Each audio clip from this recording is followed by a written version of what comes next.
Uzoq o'rmon ichida, odam qadami yetmagan joyda eski yog'och uy bor edi. Bu uy haqida hech kim gapirmasdi. Go'yoki o'rmonning o'zi uni yashirib turardi. Bir kuni 5 do'st dam olish uchun aynan shu uyga yo'l olishdi. Ular kulishar, hazillashar, bu joyning sirli ekanini jiddiy qabul qilishmasdi. Ammo o'rmon sukunati g'alati edi.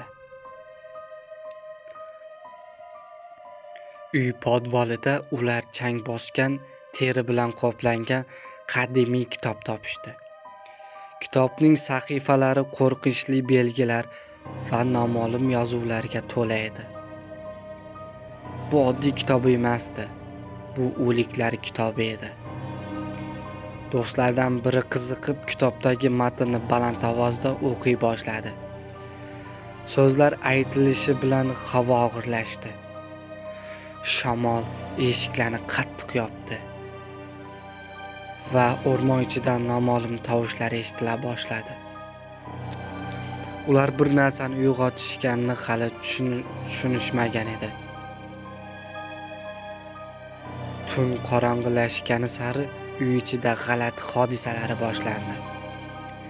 Soyalar devorlarda harakatlanadi. Ovozlar quloqqa pichirlab gapiradi.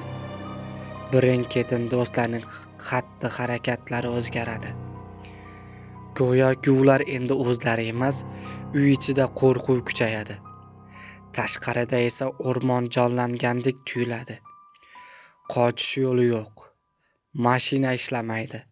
Telefonlar jim. Endi bu oddiy tun emas edi. Bu tirik qolish uchun kurash edi.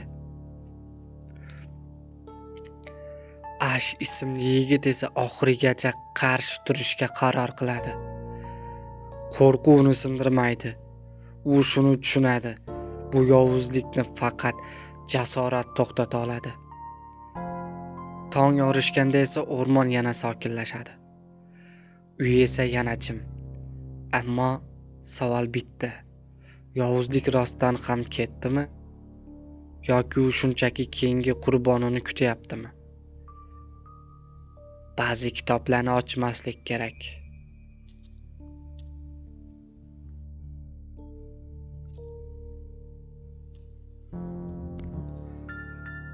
Bir 1980-yillar 5 nafar yosh do'st, Ash uning sevgilisi Linda, Ashning singlisi Sheril, ularning do'sti Scotty va Shelly dam olish uchun o'rmon ichidagi eski kulbaga yo'l olishadi.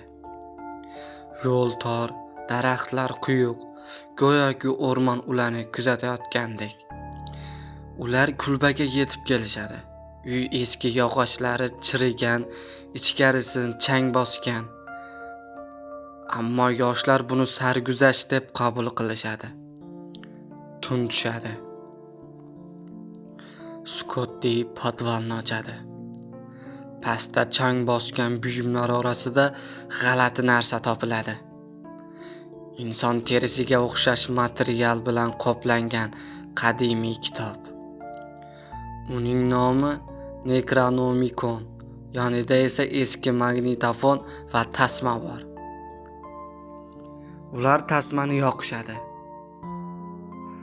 Tasmaning ichida professorning ovozi eshitiladi. U qadimiy kitobni o'rganganini, undagi matnlar jin va yovuz ruhlarni uyg'otishini aytadi. Keyin u kitobdan so'zlarni o'qiy boshlaydi. Ash va do'stlari kulishadi. Bu xato edi. Professorning ovozi tasma ichida qadimiy iborani aytishi bilan kulba ichida shamol ko'tariladi. Eshiklar o'z-o'zidan yopiladi. Derazalar qarsillaydi.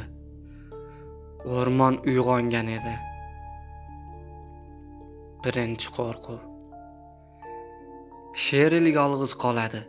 O'rmondan noma'lum kuch uni ta'qib qiladi. U qochib kulbaga qaytadi. Vahimaga tushgan holda do'stlariga bir narsa bor deydi. Lekin hech kim ishonmaydi. Tun chuqurlashadi. Sheril birdan o'zgaradi. Uning ovozi boshqacha chiqadi. U kuladi, lekin bu kulgi insonnikiga o'xshamaydi. Do'stlar tushunadi. Birinchi bo'lib yovuzlik Sherilni egallagan. Kulbadagi dahshat. Bir-biriga ishonch kamayadi. Qochishga harakat qilishadi, ammo ko'prik qulab tushgan, ular tuzoqqa tushgan. Telefon ishlamaydi, mashina buzilgan. Skotti tashqariga yordam izlab chiqadi, ammo qaytib keladi qo'rquv ichida. Uy ichida esa yovuz kuch kuchayib boradi. Shelli ham o'zgaradi. Ash va Linda yolg'iz qolishadi. Endi og'ir qaror. Linda Ashning sevgilisi, u ham yovuzlik ta'siriga tushadi. Avval oddiy ko'rinadi, keyin esa uning ko'zlari o'zgaradi. Ash ishonmaydi. U kurashishni xohlamaydi, ammo u tushunadi. Bu endi uning sevgan insoni emas, bu boshqacha kuch. Ash tirik qolish uchun kurashadi. U qo'rquvdan qochmaydi, u qarshi turadi.